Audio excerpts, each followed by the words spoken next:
নমস্কার। চিরঞ্জীব ভালোবাসা সামান্য স্পর্শ বাংলা ভাষার উচ্চারণে আবহমান বৈদিক যুগ থেকে অধুনান্তিক সময়ের আবিশ্বের কবিদের কবিতা পাঠ। আজ আমি পাঠ করব সামবেদ।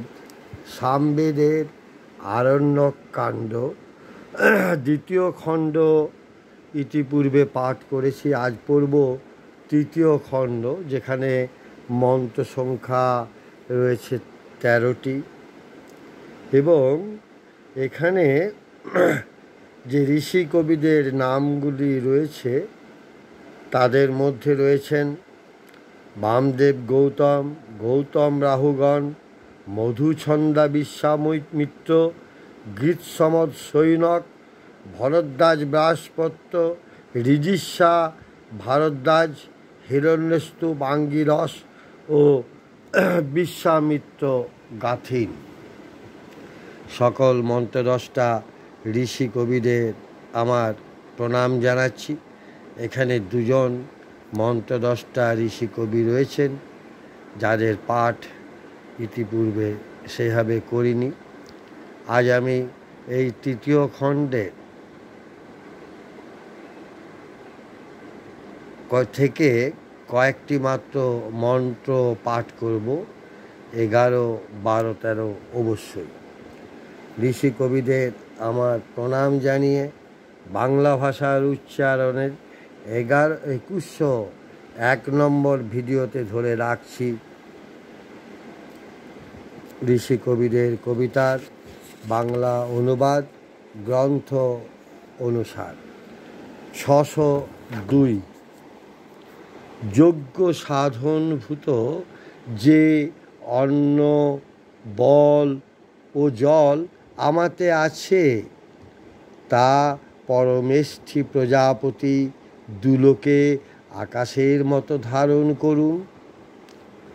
পড়ছি 708। কল্যাণময়ী উষা সর্বপ্রথমে উচ্চাকাশে দিনের আলো প্রেরণ করে প্রজ্ঞা সৃষ্টি করেন। কল্যাণী রাত্রি দেবী জগতের সকল প্রাণীর সুখের আশ্রয় স্বরূপা। পড়ছি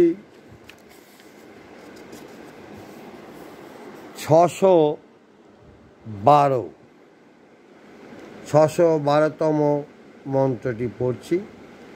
ইন্দ্রের বিরক্ত ব্যঞ্জক কর্মসমূহ এখনই বলছি, যে কর্মসমূহ বজ্রধারী ইন্দ্র প্রথম থেকেই করে আসছেন।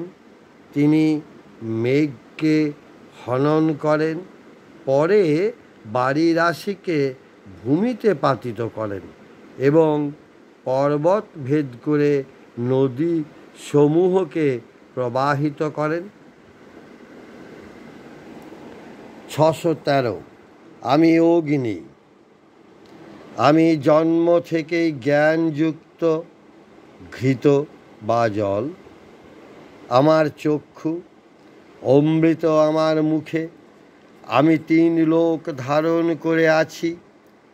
আমি ঋক, আমি অন্তরিক্ষের পরিমাপকারী, আমি অজস্র জ্যোতি, আমি সকল হবি।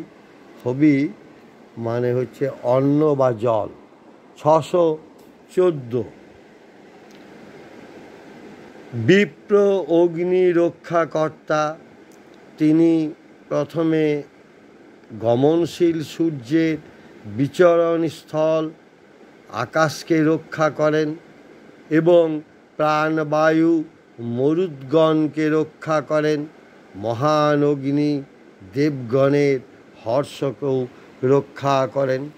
মন্ত্রদ্রষ্টা ঋষি কবিদের আমার প্রণাম জানাই এবং এই সময়ের কবিদেরও জানাই আমার শ্রদ্ধা, শুভেচ্ছা ও ভালোবাসা।